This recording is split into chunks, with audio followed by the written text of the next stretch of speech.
Hello, my people. Good morning, good afternoon, good evening. Depends where you're watching from at this moment of the day. Really, it's all about this trading news about Lamido Sanusi, man that was dethroned for a second time. So I was just watching some of his speeches, and even the one of the daughter this afternoon. First, when you watch that address of his daughter, is so sympathetic. I don't know how this kind of history will be repeating itself in Nigeria. Lamido Sanusi was pushed out of the Central Bank for calling out massive corruptions.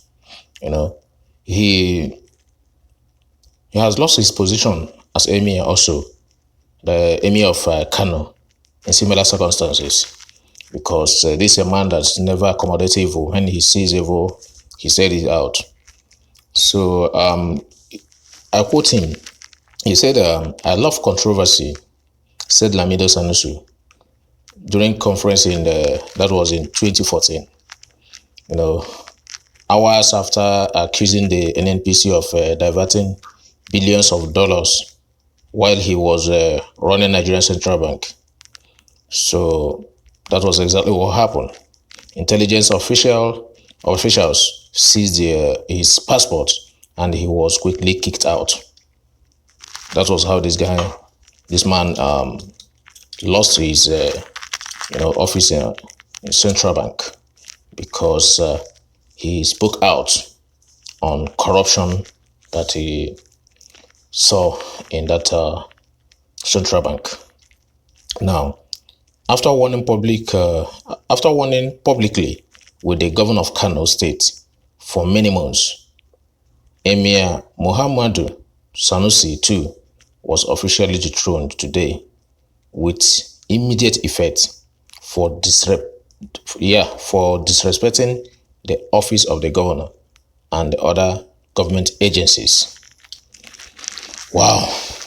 Sanusi is now in internal exile, arrested and taken to Nassarawa State, according to the report. What's going on in Nigeria?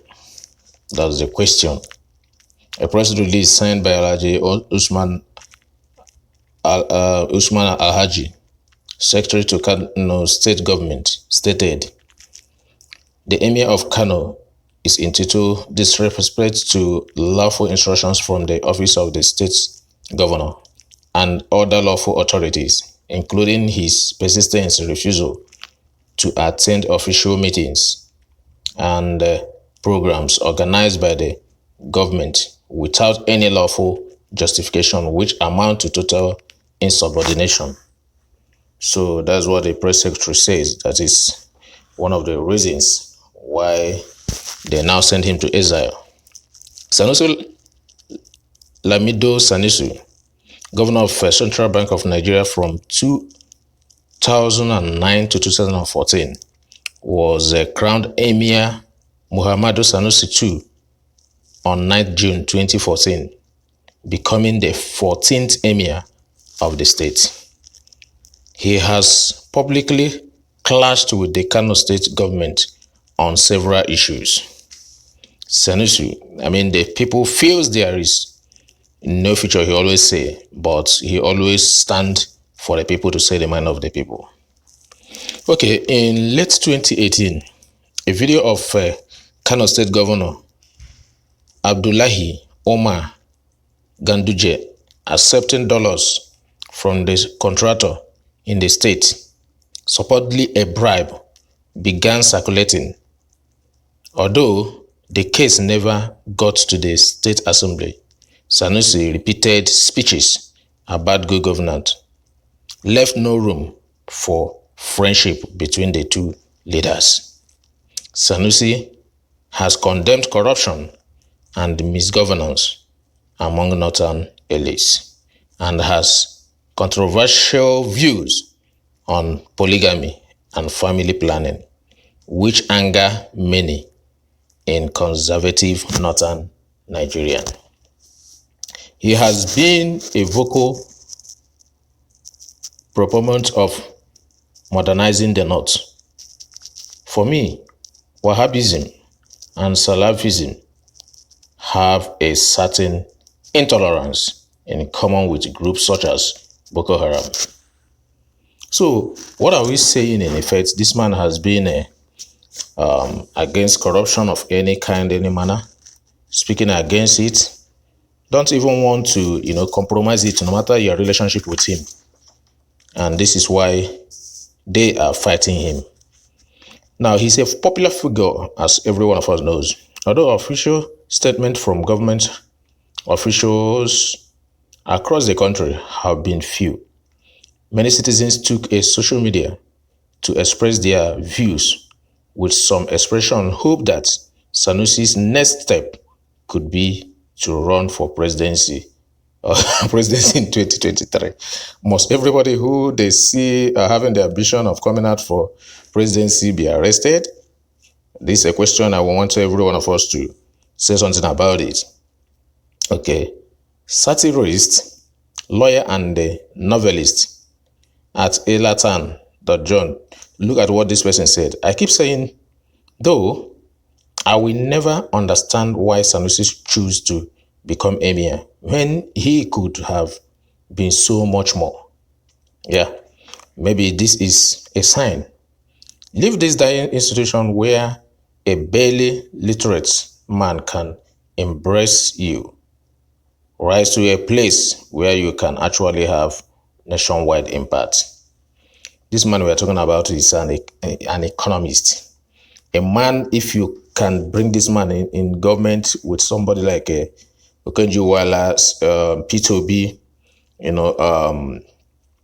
which or that gather more hello, all these guys kiss more hello. If you can gather all these kind of brain economists together, bring them to the government, I mean, Nigeria will turn to United States of America, London, and other European countries overnight. We have all these kind of people, and they will never be involved in the government, in the governance. Instead, the government will be chasing them away, using EFCC to fight them, using to trade them with all this. Man, I don't know what is going on in our country, Nigeria. I want you to watch, in fact, listen to some of this man's speech. Even the daughter, you can see the stuff of which this man is made up of. How can we have this kind of man with this kind of knowledge, economic development, with P2B, Okonjo-Iweala, and many of them, and our government economy will be ruined? Instead of them to be involved in the government will be sending them to exile. This is very bad. Tell me what you think about this. Don't forget to subscribe. Watch it. It's very normal, and honestly, I think if anything, it has been a source of inspiration and pride. He never fails to fight. He fights for progress, he fights for liberty, for justice, and for equality.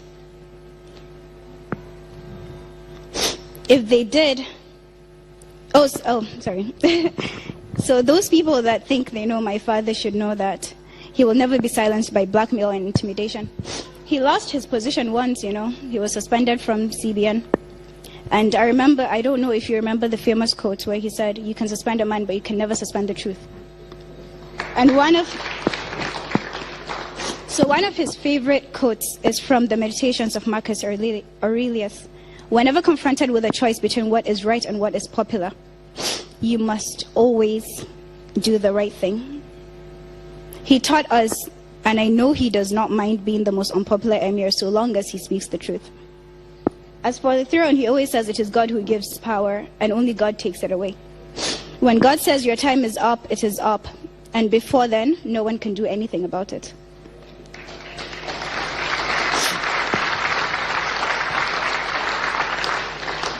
I'm sure my dad would love to remain an emir for the rest of his life. After all, it was all he wanted to be. But I know he will not at all cost. I remember my first year at the African Leadership Academy, he got an award. He was given the Man of Integrity. And to me, that was when integrity started having a meaning. You know, it's doing the right thing no matter the consequences. So I know that if my father has to choose between the throne and his conscience, he will happily give up the throne.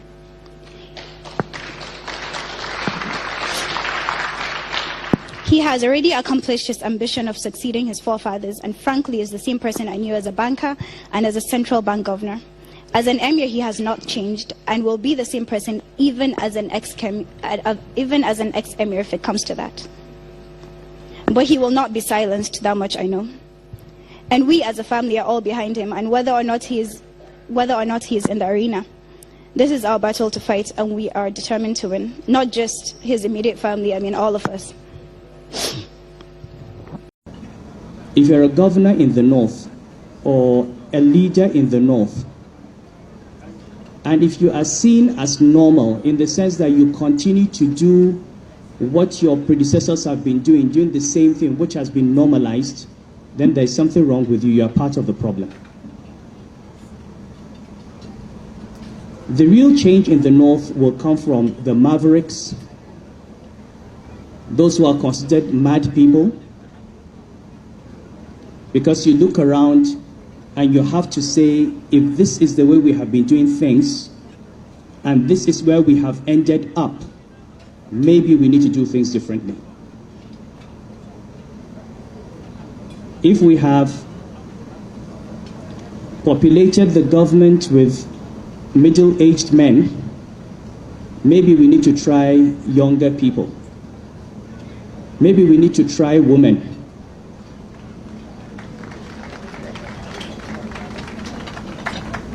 If we have spent our time and our money on physical infrastructure, maybe we need to invest more in the education of our children. Maybe we need to invest more in nutrition. Maybe we need to invest more in primary health care. And the truth is, if you look at what Nasser is doing in Kaduna with 40% of his budget in education, that is the only thing that is going to save the North. And I know that when we say these things, they don't go down well.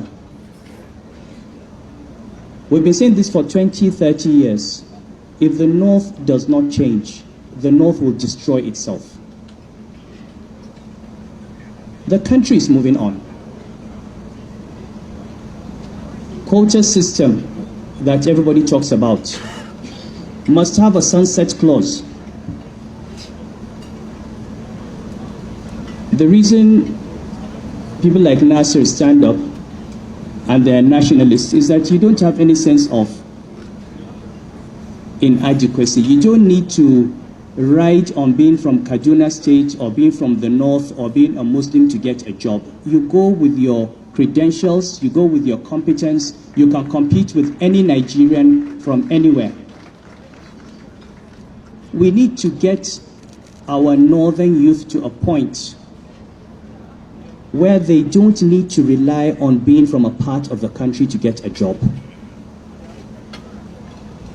And believe me, if we don't listen, there will be a day when there will be a constitutional amendment that addresses this issue of quota system and federal character. The rest of the country cannot be investing, educating its children, producing graduates, and then they watch us, they can't get jobs because they come from the wrong state, when we have not invested in the education of our own children.